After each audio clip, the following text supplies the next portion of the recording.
Mm. Good day. We're here again on our leadership snippet, and this is actually the first time we're gonna talk into deeper detail into leadership. And the thing I really want to talk about today is leading in a crisis. So, how do you lead through crisis?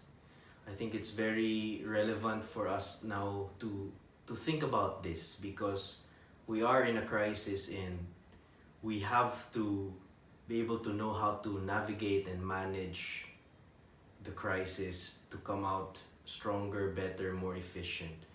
So I'd just like to share just three key things on leading through crisis. The first thing actually you have to be able to do in a crisis when you're leading is you have to lead by staying calm. I think the challenge when you're in a leadership position and when you're in a situation that you've never really been in and you're not fully prepared for, it's easy to be lost with what do I do? Be lost with the worry. What are the implications here? What can we still recover? And if you start by leading that way, I tell you, you're gonna crumble down. And so when you lead through a crisis, you have to learn the art of staying calm. And being calm here does not mean you don't stay truthful or you don't honestly assess the situation. So you have to be honest with your association, with your assessment of the situation, but you have to also not exaggerate it and not fall to the trap where you're worrying for every single detail and then you lose your capability to make decisions, make sound decisions. So just a couple of tips. One thing I do to help me stay calm is really I spend time, I'm a believer in Jesus Christ. I spend time in reading the Bible and even praying, talking to Him, because it helps me frame the situation in the light of who He is in my life, and it also allows me to say the things I need to say to Him, and then also get the peace that you have when you talk and converse with Him. The second tip I would do in staying calm is really connect with your family and friends. So this is a time to not be secluded or be alone, because it's easier to panic when you're all alone and you don't know what to do, you don't know who to talk to, you have no one to talk to. So I suggest to keep calm. You have to talk with your family and friends to help you stay sane, to help you just go through it knowing that there are people with you in this journey. And then the third thing on staying calm as a tip is to manage your social media usage. I know we have a lot of extra time and sometimes you want to be super informed on what's happening, but really sometimes too much information and too much speculation with all the media and too much debates online can actually not can actually be detrimental to you staying calm. And so what I do is I really manage my social media usage. I really make sure that I get the right amount of social media to be informed, but not to be toxified by the situation online. And the last tip I do to stay calm is to find ways that make you relax.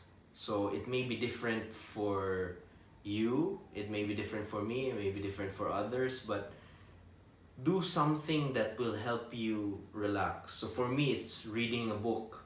Reading a book makes me reset, and so it allows me to get new information. That's something I can manage, something I can get better at. So it helps me position whatever is happening and take it in the right light.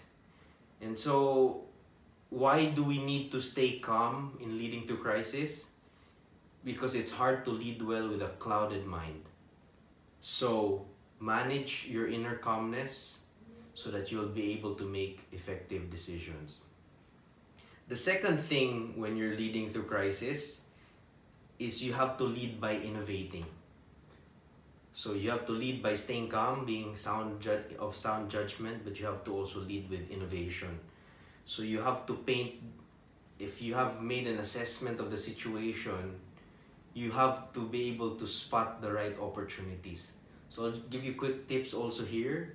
One tip is really assess the situation and the facts.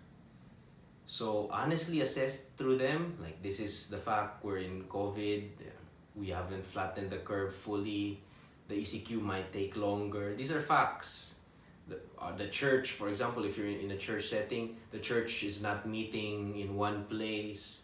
So these are facts. These are facts that you don't deny. These are facts that you take account for, and then later, the next step is you learn from other people or how other organizations are coping with this crisis. So you can see some, for example, churches have turned into a more online approach, or some have done it through connect calls like Zoom calls, Microsoft Teams calls, or Skype calls that connect the leaders so that they're still able to work from home and they're still able to make the decisions for the company. And then the next tip there is to explore the options and opportunities. So once you've painted the situation, you're learning from other organizations, you explore options and opportunities. For example, in a church context, what skills do we have, or what's available to us as resources? We have internet, we have millennials who know how to use the internet, who know how to create content. And so why don't we accept the fact that this may be a new normal for now and innovate towards that? And so we've created a church now that's online. We've now seamlessly created the whole flow of the worship service with what we're doing.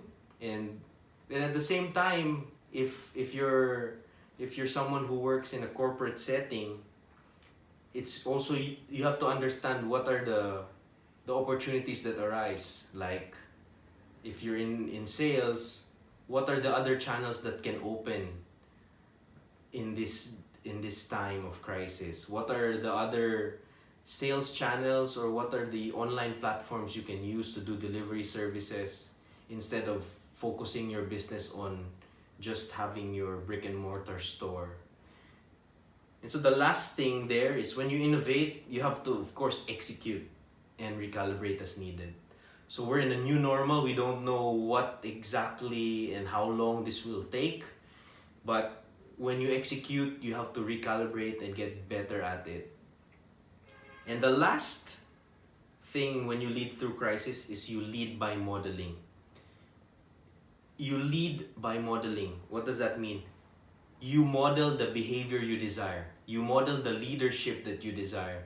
So if you want people to stay calm during these times, you as the leader has to set the tone of the calmness that you want to exude. And so there are just 3 key points here also on leading by modeling. One is, your calmness determines the atmosphere. What does that mean? It's the leader's attitude, or the calmness of the leader, that sets the thermostat for the organization.